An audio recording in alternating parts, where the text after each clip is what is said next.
O que de fato são os vilões? Seriam eles seres humanos como nós, mas que foram corrompidos por alguém ou pela sociedade?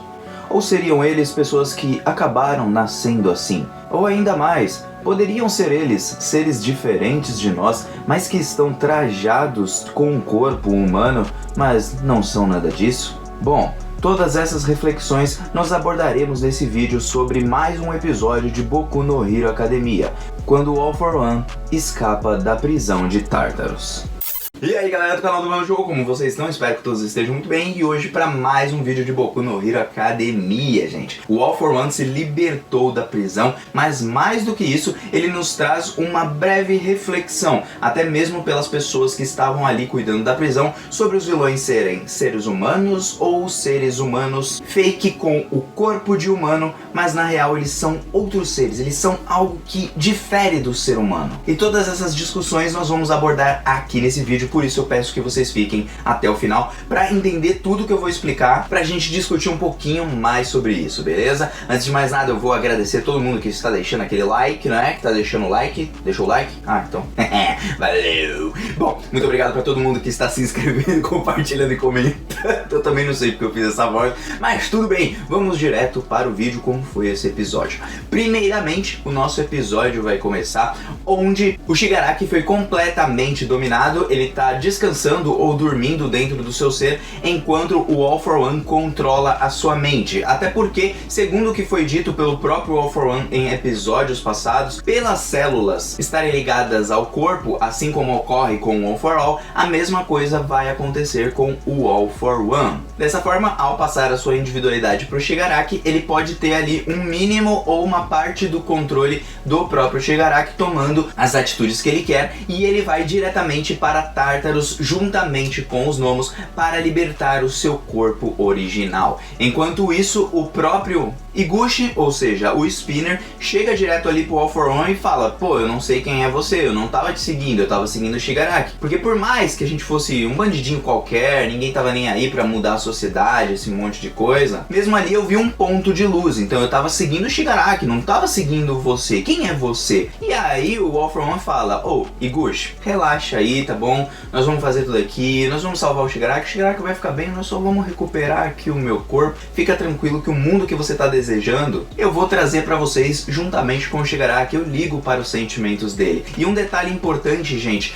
é que, ao contrário da maioria das pessoas, ninguém, ou pelo menos raramente alguém, chama o Spinner de Higuchi, que é o seu nome. E por que o All For One faz isso? Para influenciar e manipular os seus pensamentos, para fazer com que o Spinner, ainda que de forma meio receosa, ele continue confiando ali no All For One. E por que isso é importante? Porque o All For One sabe manipular, além de ter vários outros tipos de poderes. Ele sabe, com o dom da fala, manipular as pessoas ao redor. E esse passo não pode passar batido. Chamar pelo nome traz uma intimidade muito a mais entre duas pessoas. Quer um exemplo simples aqui de marketing, gente? Vocês sabiam que se você, ao invés de falar pra pessoa assim, por exemplo, o nome do filho daquela pessoa, daquela mulher ali, é Carlos, e você tá tentando se aproximar daquela pessoa. Se você chegar nela e falar assim: poxa, o Carlos, seu filho tá grande, ou alguma coisa assim, quando você menciona o nome do filho da pessoa, ao invés de dizer: nossa, o seu filho tá muito grande,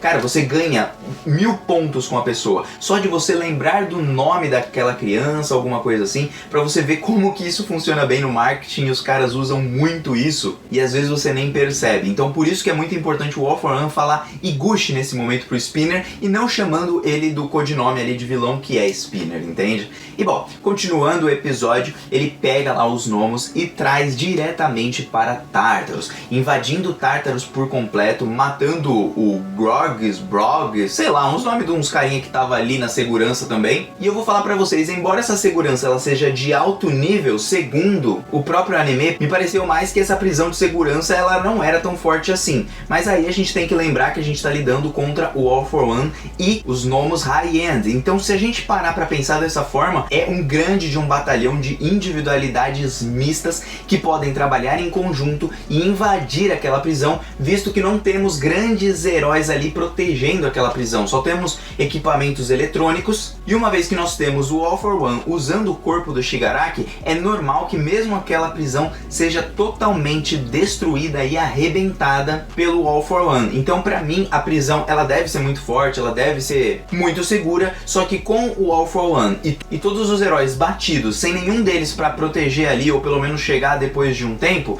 não adianta, gente. E ainda foi na calada da noite, que é quando todo mundo mais ou menos tá dormindo. Então ele se aproveitou daquele momento pra ir lá e ó, arrebentar e roubar o seu corpo. Mas não só roubar o seu corpo, como também libertar todos os prisioneiros. Então nós vemos várias pessoas que passaram nas temporadas anteriores, como aquele cara dos dentes que tem uns dentes de lâmina. Nós temos também o Overhaul se soltando. Nós temos aquela mulher de cabelo roxo que ela aparece na abertura, que eu ainda não sei quem é, mas nossa, muito bonita.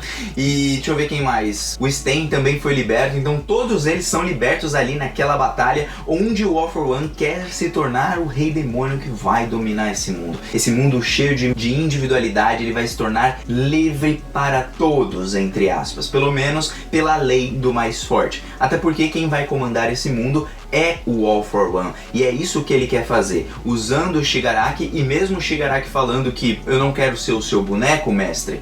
Cara, o All for One fala, relaxa, eu vou deixar você viver sua vidinha, mas deixa eu pegar meu corpo aqui, deixa eu viver também nesse mundo que você vai criar, porque você é muito importante, você é o meu pupilo, você é o próximo eu. E tudo que o All for One tá querendo fazer é transformar o Shigaraki nele mesmo. E como ele vai fazer isso? Construindo cada vez mais, quebrando as amarras que ele tem com o passado, com família, para que ele se torne de verdade como o All for One. Eu acredito que se a gente for buscar assim, às vezes no passado do All for One, alguma coisa assim, se ele nasceu ruim ou não, eu não sei. Se a gente for buscar no passado dele toda a construção que ele teve até o momento, nós podemos ver que ele adquiriu uma convicção genuína que ele vai se tornar o rei demônio, que ele vai destruir tudo, que o caos é o certo naquele mundo, que ele se tornaria o vilão, que ele quebraria todas as regras dos heróis, esse monte de coisa.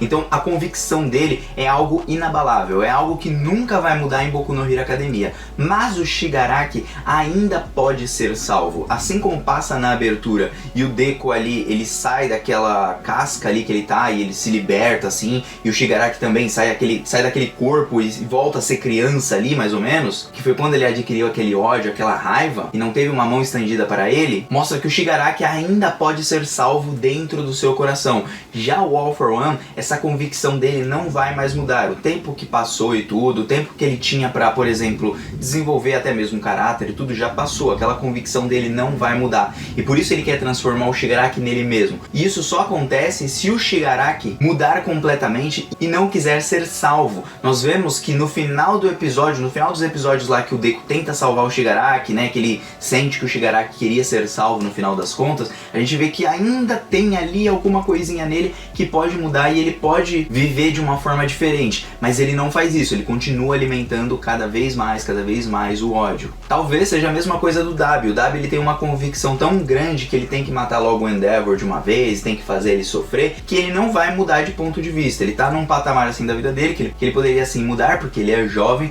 porém é algo que provavelmente não vai acontecer por causa da convicção. Aquilo, a casca dele já foi totalmente formada e ela é inabalável, inquebrável. E aí então que ele vai lá, liberta todo mundo lá, destrói tudo, mata um monte de maluco lá da segurança. E enquanto isso nós temos uma discussão do cara que tá prendendo eles, o policial lá, e ele começa a olhar ali pros vilões e fala assim, pô, esses vilões eles não são seres humanos. Enquanto o pessoal fala assim, não fala isso porque senão vai ficar na gravação, vai dar ruim pra gente, né? A gente já tá na cola aí dos direitos humanos, nós vamos se lascar aqui. Mas ele fala assim, pô, mas eles são vilões, eles não são humanos de verdade. Olha o que esses caras fazem, eles ultrapassaram o nível de ser humano, tipo, não no nível de evoluir, mas sim no nível de escrotidão para destruir e matar pessoas a bel prazer. E aí nós vamos para a discussão sobre o que é de fato um vilão. Seria ele um ser humano corrompido? Seria ele uma pessoa que já nasceu assim? Seria ele uma pessoa que virou assim no meio do caminho? O que seria ele na verdade? Bom, gente, a verdade é que não há resposta para essa pergunta.